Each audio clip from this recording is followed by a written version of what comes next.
আমার কাছে যেটি আজকের যে বিষয়, ডেমোক্রেটিক রিকনস্ট্রাকশনের জন্য আমাদের আগামীতে শিক্ষা এবং স্বাস্থ্য, এটার মধ্যে আমরা কিভাবে এটাকে দেখতে চাই, কিভাবে আমরা পেতে চাই। এই স্বাধীনতা উত্তর আজকে প্রায় 5 দশক চলে গেল, 6 দশক যাচ্ছে।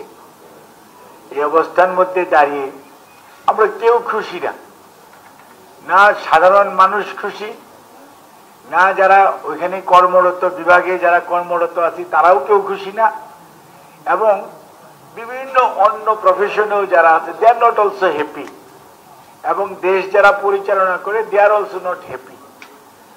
এবং আমাদের এই যে অখুশির কারণ, সেটি আমরা যখন ছাত্র ছিলাম তখন কুদরতে খোদা কমিশন একটা কমিশন করেছিল। এইটার পক্ষে বিপক্ষে অনেক কথা হয়েছে, আন্দোলনও হয়েছে, এবং সর্বোপরি আমরা পরবর্তীতেও শিক্ষা কমিশন দেখেছি।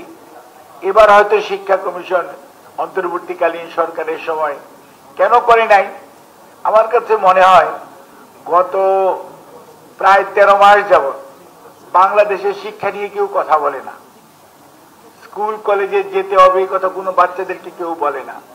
পরীক্ষা না দিয়ে ইন্টারমিডিয়েট পাশ করা যায়, যেটি 71 সনে একবার হয়েছিল, অটো পাস।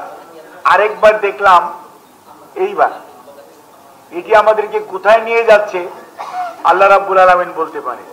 আর বিগত 17 বছর দেখেছিলাম ডিজি অফিস থেকে, মানে এডুকেশনের ডিজি থেকে অথবা বোর্ড অফিস থেকে চিঠি যেত এক্সামিনারদের কাছে নাম্বার বাড়িয়ে দেওয়ার জন্য, রিটেন চিঠি। মানে কত বড় মানে অনৈতিকতার মানে কোন পর্যায়ে যায়। এগুলো আমাদের কেমন একটি পর্যায়ে নিয়ে গেছে যেখানে এথিক্স, নীতি নৈতিকতা, আপনি ভালো ডাক্তার আর একটা ভালো মানুষ তো আগে বের করেন, তারপরে না ভালো ডাক্তার বা ভালো শিক্ষক, ভালো পুলিশ, ভালো সাংবাদিক, ভালো লোক পাবেন।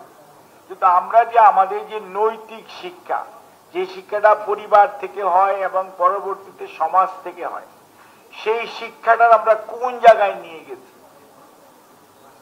আমরা সকালবেলা উঠে দেখি ভোট হয়ে গেছে, আমরা সকালবেলা উঠে দেখি ভোটের কোনো দরকার নাই, নির্বাচিত হয়ে গেছে।